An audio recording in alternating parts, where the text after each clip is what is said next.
रामगढ़ के राजा घेराबंदी हटाने के लिए चौथ के 20 लाख रुपए देने को तैयार हो जाते हैं। राघोबा अपने भतीजे माधवराव के पत्र पर क्रोधित होकर संन्यास लेने की सोचते हैं। महाजी अहिल्याबाई को मल्हारराव होलकर की विरासत मिलने पर मुबारकबाद देते हैं तो वो महाजी से कहती हैं कि उनको असली खुशी तब होगी जब उनको भी सूबेदारी मिल जाएगी। पेशवा दरबार में न्यायमूर्ति राम शास्त्री जी की उपस्थिति में राघोबा पर विद्रोह के आरोप लगाए जाते हैं। माधवराव जी महाजी से मिलने उनके खेमे में आते हैं और वहां यह निर्णय लिया जाता है कि राघोबा को सबक सिखाने के लिए उन पर हमला करना ही पड़ेगा। महाजी और राघोबा के बीच घमासान लड़ाई होती है जिसमें राघोबा की बुरी तरह हार होती है और वो रणक्षेत्र छोड़कर भाग जाते हैं। महाजी राघोबा से मिलकर उन्हें बंदी बनाकर नहीं बल्कि सम्मान के साथ माधवराव जी के महल में ले जाने के लिए तैयार कर लेते हैं। राघोबा और आनंदी को नजरबंद कर लिया जाता है। इस नजरबंदी के लिए वो दोनों एक दूसरे पर इल्जाम लगाते हैं। माधवराव जी के दरबार में विट्ठल जी थोराट को पेश किया जाता है जिसने जानको जी होने का दावा किया था। थोराट माफी मांगता है तो महाजी उसे क्षमा करने की सिफारिश करते हैं। महाजी के उच्च व्यक्तित्व से प्रभावित होकर माधवराव जी महाजी को सूबेदार बना देते हैं।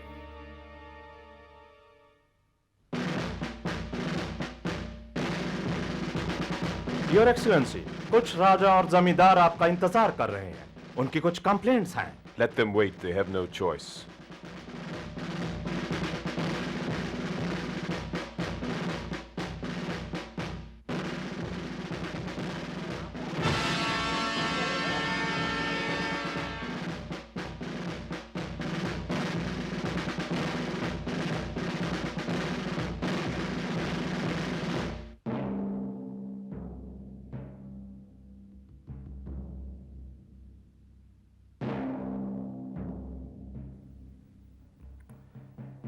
जेंटलमैन तशरीफ रखिए प्लीज।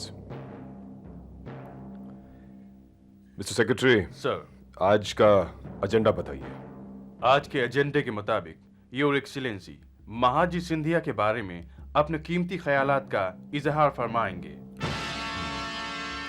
जेंटलमैन, हिंदुस्तान की सरजमीन इंग्लिस्तान के लिए सरसब्ज तो है, लेकिन कहीं ना कहीं हमारे रास्ते में कांटे आ जाते हैं।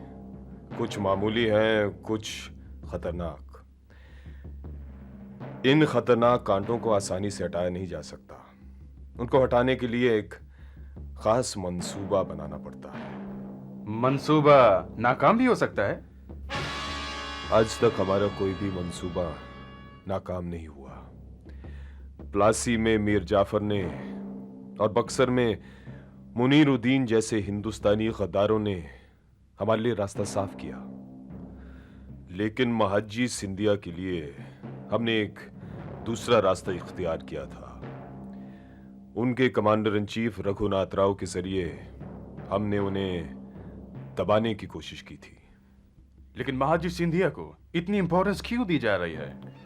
महाजी ने सेनापति और सूबेदार ना होते हुए भी सूर्यगढ़ में जंग करके और रंजनगढ़ में पॉलिसी से काम लेकर मालगुजारी की रकम वसूल की और यह साबित किया कि वो बड़े बहादुर, समझदार और पेशवा के वफादार सिपाही हैं।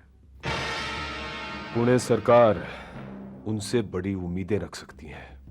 आपका मतलब है कि कंपनी ने जो उनके बारे में अंदाजा किया था वो सही निकला? बिल्कुल। इन्हीं महाजी सिंधिया ने हमारे जबरदस्त मौर्य रघुनाथ राव को मात दे दी और उन्हें नजरबंद करवा दिया। इनाम में उनको अपने पिता की विरासत नसीब हुई, सेनापति और सरंजाम का एजाज मिला और आगरा और अजमेर की सूबेदारी से नवाजे गए। अब सिंधिया का झंडा कंपनी के लिए खतरे की लाल झंडी बन गया है। आनंदवल्ली के जंग में महाजी सिंधिया के खिलाफ कंपनी ने रघुनाथ राव की फौजी मदद क्यों नहीं ली? महाजी से पैदा होने वाली खतरे की जड़ें कट जाती। रघुनाथ राव ने बहुत जल्दबाजी से काम लिया, ना हमें खबर की ना हमसे मशवरा लिया। बस बेस समझे बुझे जंग की आग में कूद पड़े। कंपनी अब भी क्या उनकी कोई मदद कर सकती है? जी नहीं। माना कि रघुनाथ राव एक काबिल सेनापति हैं, लेकिन अपनी बीबी के गुलाम हैं। वो खुद कुछ नहीं सोचते हैं, उनकी बीवी उनके लिए सोचती है। वो अपनी गर्ज से हमारे आलायकार बन गए। हम भी उन्हें पेशवा बनाने का वादा उनसे करते रहेंगे। वादा, सिर्फ वादा। ठीक है, वादे में हमारा क्या जाता है, कुछ देना तो पड़ता नहीं। अब ये रघुनाथ राव की खुशनसीबी थी कि पेशवा और महाजी ने उन्हें कत्ल नहीं किया। अब उनकी जिंदगी से मराठों के लिए हमारे इरादों को नई जिंदगी मिल गई है। इस वक्त आपकी तवज्जो का निशाना महाजी सिंधिया हैं? जी, महाजी की निगाहें शाह आलम की तरफ उठ रही हैं और एक दिन उनके कदम भी इलाहाबाद की तरफ उठेंगे। महाजी के पास एक अच्छी तरबियत याफ्ता फौज है और वो खुद बड़े काबिल और बहादुर सेनापति हैं। अब जिस तरह हैदर अली ने दक्कन में हमें आगे बढ़ने से रोक दिया है, उसी तरह उत्तर में महाजी हमें रोक सकते हैं। अब इससे पहले कि वो हमारा रास्ता रोकें, हमें उनका रास्ता रोकना होगा। बादब, बामुलाइजा, होशियार, आले तैमूर, हुजूर कुर्नूर, जहांपना, हजरत शाह आलम सानी, रौनक अफरोज हो रहे हैं। शहनशाह हिंदुस्तान का इकबाल बुलंद हो, उम्र दराज हो, गुलाम खिदमत मुबारक में एक खुशखबरी पेश करने की इज्जत हासिल करना चाहता है। हम इस खुशखबरी से मसरत हासिल करने के लिए बेताब हैं। वफादार सल्तनत मुगलिया सरकार आली के जानिसार महाजी सिंधिया मराठा लश्कर के एक सेनापति मुकर्रर किए गए हैं। वो आगरा, अजमेर और ग्वालियर के सूबेदार भी बन गए हैं। अल्हम्दुलिल्लाह। अगर हम ये कहें कि हमारी जिंदगी में पहली बार एक खुशखबरी हमें मिली है, तो ये गलत ना होगा। हमारी जिंदगी की अंधेरी राहों में ये खबर उम्मीद की एक किरण की तरह रोशनी फैला रही है। शहनशाह को बहुत बहुत मुबारक हो। शुक्रिया सैफुद्दीन, इस खबर के लिए हम तुम्हारे मशकूर हैं। इज्जत अफजाई के लिए गुलाम को फक्र है आलम पना। महाजी सिंधिया को उनका हक मिल गया,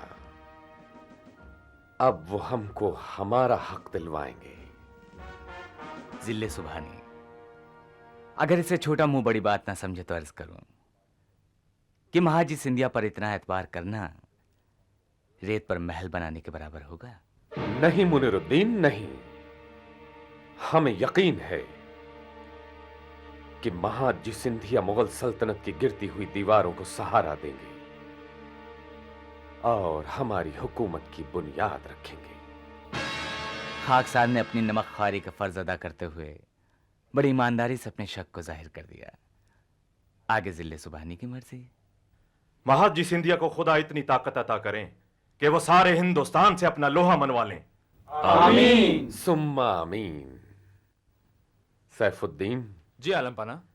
महाजी सिंधिया को हमारी दिली मुबारकबाद और नेक तमन्नाओं का पैगाम भेजा जाए। आलम पना के हुक्म की फौरन तामील की जाएगी।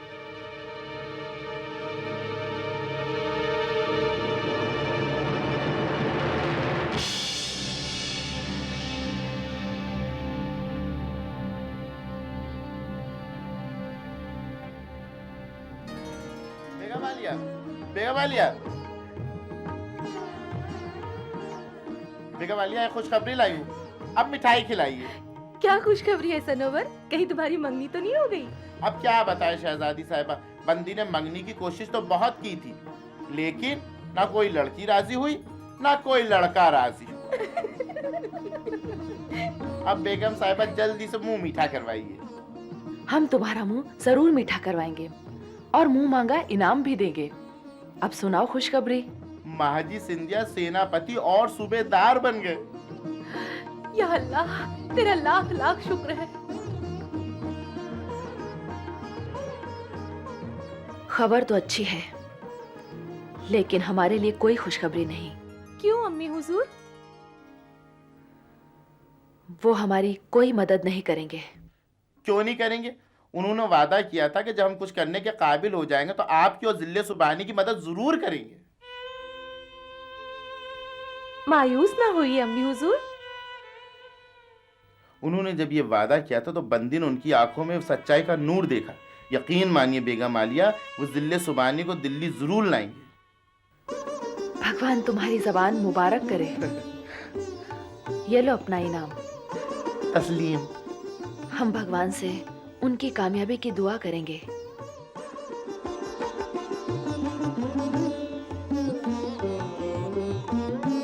अल्लाह कसम मैं तो घी के चिराग जलाऊंगी। अरे सबके सब कहाँ चले गए खाजिसरा? अरे राम प्यारी, अरे अनार कली, अरे गुलफाम, सबके सब कहाँ चले गए? मैं जाके सबको कहाँ तलाश करूँ?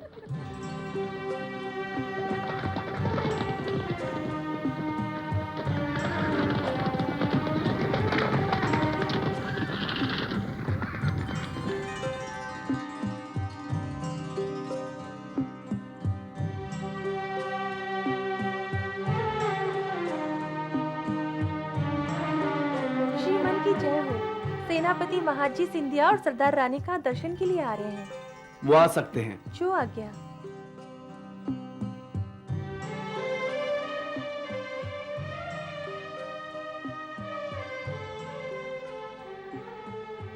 प्रणाम श्रीमान। प्रणाम। सलाम। प्रणाम। आइए आइए, हम आपका स्वागत करते हैं। धन्यवाद।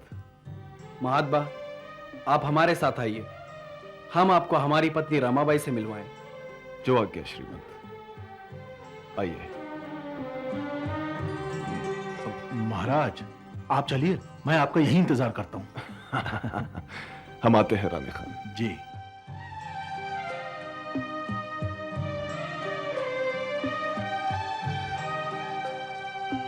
आइए।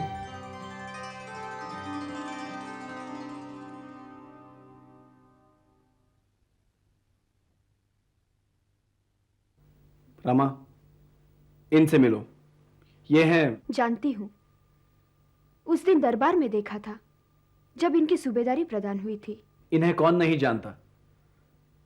अब तो ये सेनापति और सूबेदार बन गए हैं, अपने कारनामों से और भी मशहूर हो जाएंगे। हिंदुस्तान के आकाश पर चांद बनकर चमकेंगे। मैं तो एक जर्रा हूं श्रीमंत, चमकाएंगे तो चमक जाऊंगा। आप भजन भी बहुत अच्छे लिखते हैं और गाते भी बहुत अच्छे हैं।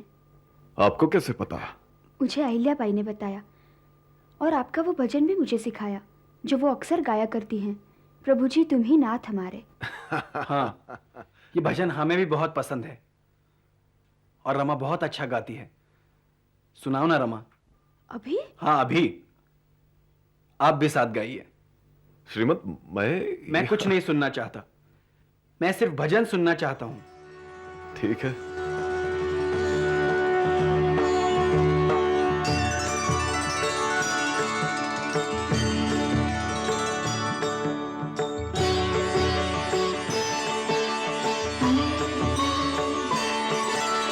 प्रभु जी तुम ही नाथ हमारे।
वाह महात्मा वाह, क्या क्या गुण भरे हैं आप में। हम वो शब्द कहां से लाएं जो आपकी सच्ची प्रशंसा कर सकें। क्यों रामा? जी हाँ। धन्यवाद श्रीमंत। चलिए अब भजन के बाद भोजन हो जाए। चलिए।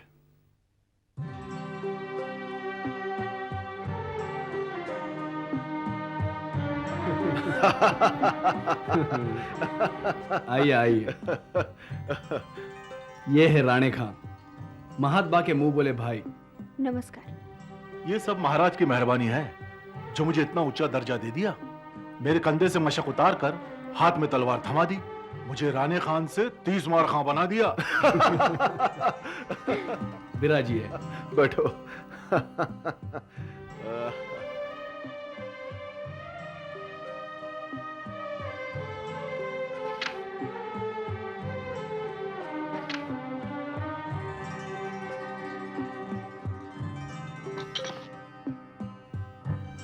अच्छा श्रीमंत, ये बताइए कि घुड़दौड़ का मुकाबला कब है जिसके लिए आपने मुझे बुलाया है?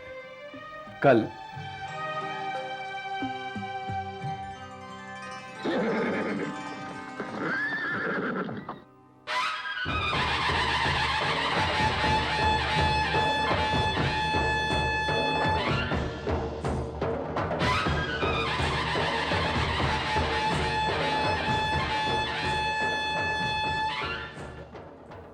प्रणाम।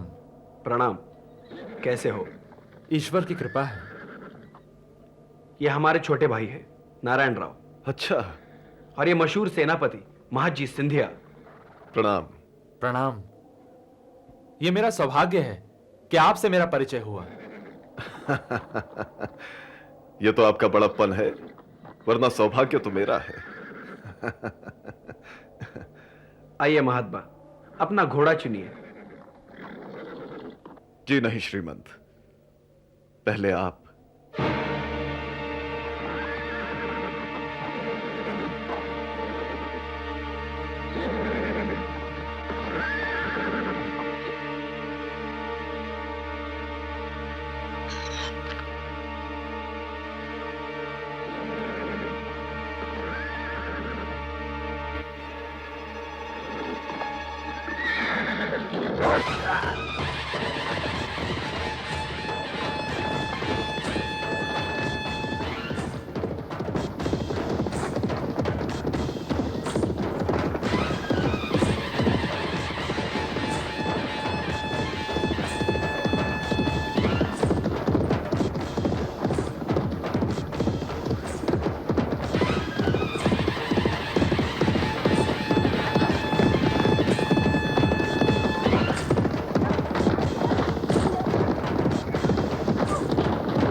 बधाई हो श्रीमंत, आप तो जीत गए।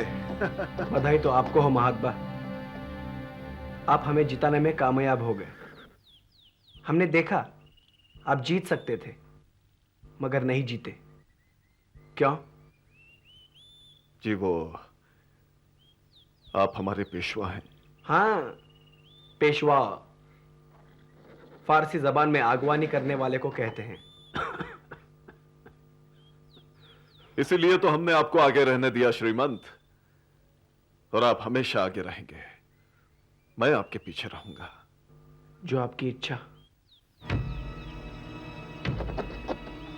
महात्मा, यह घुड़दौड़ तो एक बहाना था। मैं आपसे मेरे दिल की बात करना चाहता हूं। महल में और दूसरों के सामने इसका मौका नहीं मिलता। फरमाइए श्रीमंत। अब समय आ गया है। इतिहास आपकी प्रतीक्षा कर रहा है। आप उत्तरी हिंदुस्तान जाएं और आपके कारनामे दिखाएं। शाह आलम को इलाहाबाद से ले जाइए और अंग्रेजों को हिंदुस्तान से निकालिए। मैं अपना धर्म समझकर आपके आदेश का पालन करूंगा श्रीमंत। खर्च और सेना की आप चिंता न करें। आपकी अपनी सेना 20,000 की है। तुकोजी होलकर 10,000 की सेना लेके आ जाएंगे। 35,000 की अपनी सेना में गणेश रामचंद्र के कमान में भेजूंगा। आप जब चाहें जहां चाहें वो सेना ले जा। श्रीमंत, ये खून? श्रीमंत, क्या हुआ आपको? हाँ? हमें क्षय रोग है। क्षय रोग? खानदानी बीमारी है, इलाज जारी है। हम जल्दी ठीक हो जाएंगे।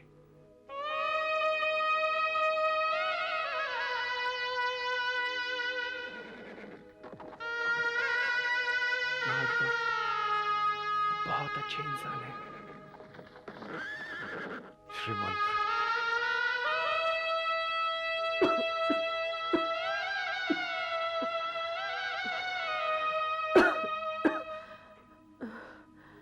जमुना,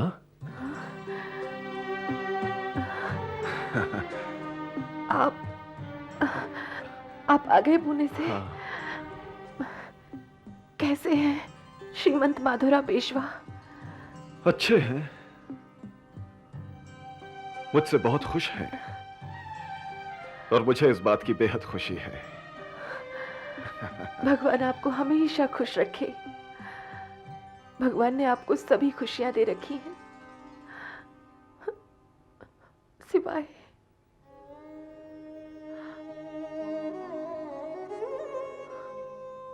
जमुना, क्या कमी है मेरे जीवन में? हाँ? बस एक बेटे की। मेरे लिए ये कोई कमी नहीं है जमुना। मुझे इसका कोई दुख नहीं है। हो जाए तो अच्छा है और ना हो तो कोई बात नहीं। भगवान की जो मर्जी। मैं मानती हूं कि आपके विचार बहुत अच्छे हैं, लेकिन आपको भी ये मानना पड़ेगा कि स्त्रियों को प्रकृति ने जन्म दिया है जन्म देने के लिए। तो मैं मरने से पहले अपने जीवन का ये मकसद पूरा करना चाहती हूँ। अवश्य, लेकिन इसके लिए इतनी चिंता करने की कोई आवश्यकता नहीं। मेरी चिंता तभी दूर होगी जब मैं मंसूर शाह बाबा के चरणों में जाकर उनसे एक बेटे के लिए आशीर्वाद लूंगी।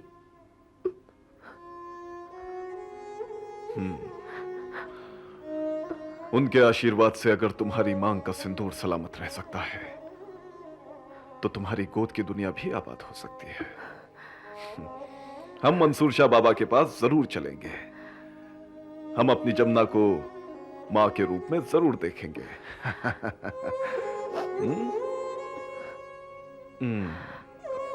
अरे, तुम्हारा बदन तो चल रहा है। नहीं, मुझे कुछ नहीं हुआ है। आप बीड़ चलने की तैयारी कीजिए। नहीं जमुना, तुम ठीक हो जाओ फिर चलेंगे। मामूली सा बुखार है, रास्ते में ठीक हो जाएगा। पीर बाबा का बुलावा आ गया है। नहीं जाऊंगी तो और बीमार हो जाऊंगी। चलिए ना। अच्छा, चलो चलो। अल्लाह अकबर, अल्लाह अकबर, अल्लाह अकबर,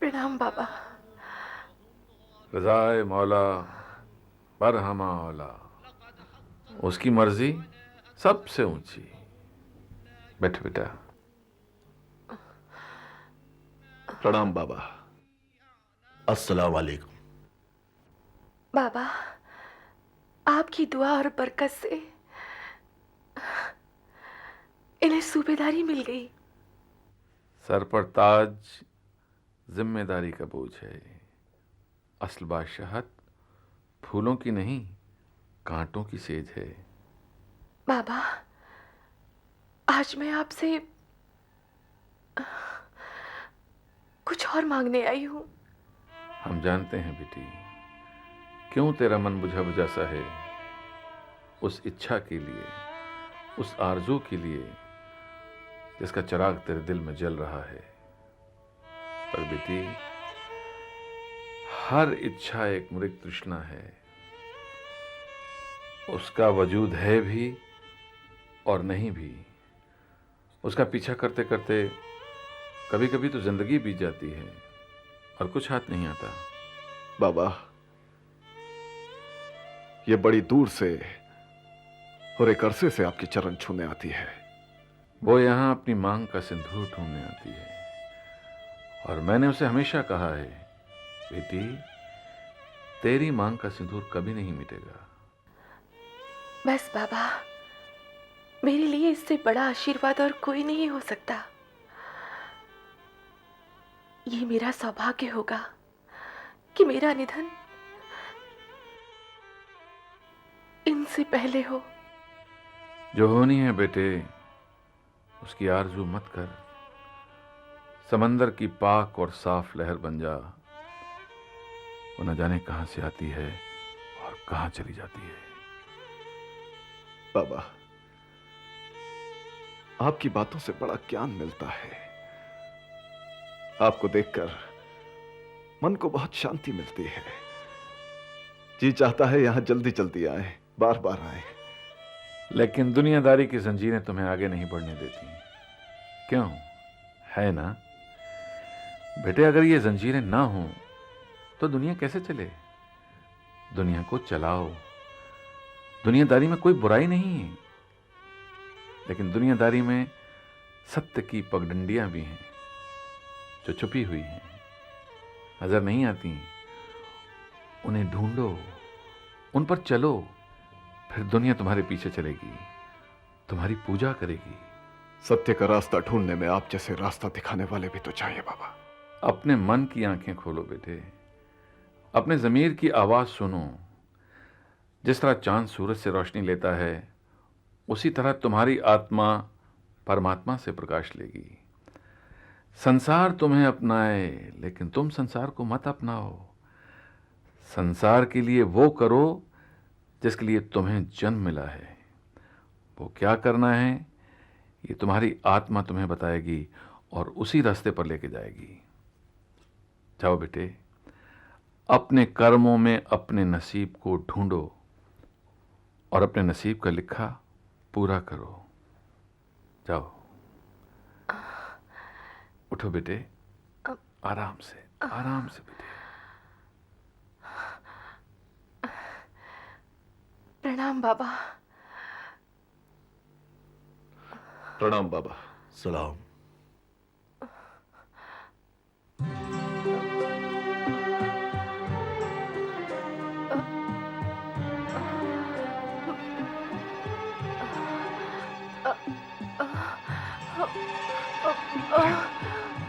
जमुना, जमुना,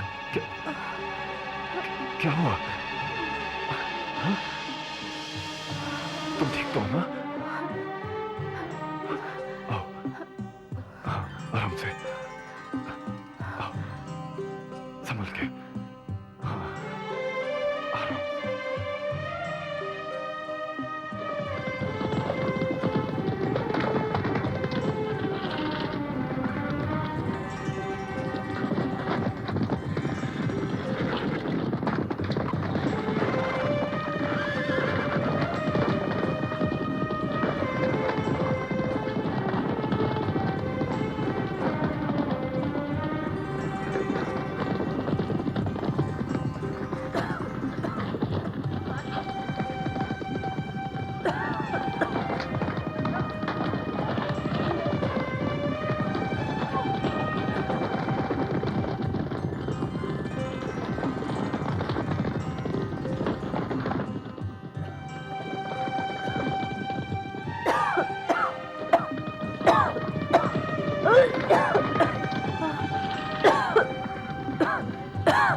जमुना, जमुना, हल्की रुकवाइए। रोको।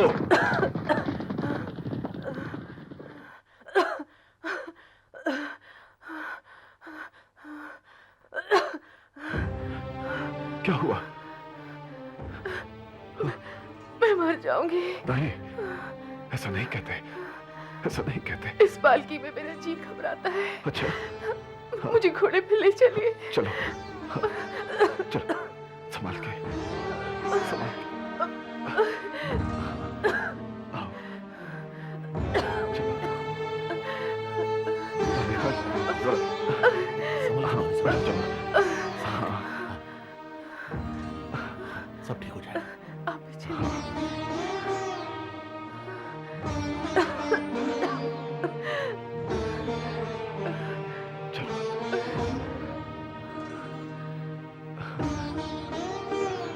तुम्हें कुछ नहीं होगा। जमुना, मुझे बहुत ठंड लग रही है, अपनी बाहों में ले लो। आज मैं बहुत खुश हूँ, कभी इतनी खुश नहीं थी। तुम मुझसे बहुत प्यार करते हो ना? हाँ जमुना, हाँ, बहुत, बहुत।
चली गई, अपनी यादें छोड़ गई, उसका शरीर जल गया, उसकी आत्मा अमर हो गई। बेटे, तुम हमेशा महसूस करोगे कि जमुना तुम्हारे साथ है, वो हमेशा हमेशा तुम्हारे साथ रहेगी। उसकी मासूमियत एक नन्हे से बच्चे की मुस्कुराहट की तरह थी, उसकी खूबसूरती एक नए नए खिलते हुए फूल की तरह थी, उसके विचार खुशबू की तरह साफ थे, जो तुम्हारे भविष्य की रोशनी तुम्हें दिखाते रहेंगे। तुम्हारा और जमुना का संबंध अटूट था और अटूट ही रहेगा। बाबा, आप हैं तो उससे मेरा संबंध बना रहेगा। उसकी ख्वाहिशें, उसकी आरजुएं आज जलकर राख हो गईं। वो जो चाहती थी उसे नहीं मिला। उसका नसीब, तुम्हारा नसीब तुम्हारा इंतजार कर रहा है। तुम्हारी किस्मत तुम्हें पुकार रही है, तुम्हारा वतन तुम्हें पुकार रहा है। वो दूर पहाड़ों की चोटियां देख रहे हो ना, वहां तुम्हें जमुना दिखाई देगी। ये पंछियों की चहचहाट सुन रहे हो, इसमें तुम्हें जमुना की आवाज सुनाई देगी। और ये हवा की सनसनाहट महसूस कर रहे हो, इसमें तुम्हें जमुना की चाल नजर आएगी। उसकी याद तो आपको भी आएगी बाबा, आपको भी आएगी। हम यादों के दायरे से बाहर हैं बेटे, पर उसकी आत्मा हमसे बातें करेगी तुम्हारे बारे में, सिर्फ तुम्हारे बारे में। जब वो जिंदा थी तब भी तुम्हारी ही बातें किया करती थी, बहुत प्यार करती थी वो तुमसे, बेहद, बेपनाह। हाँ बेटा।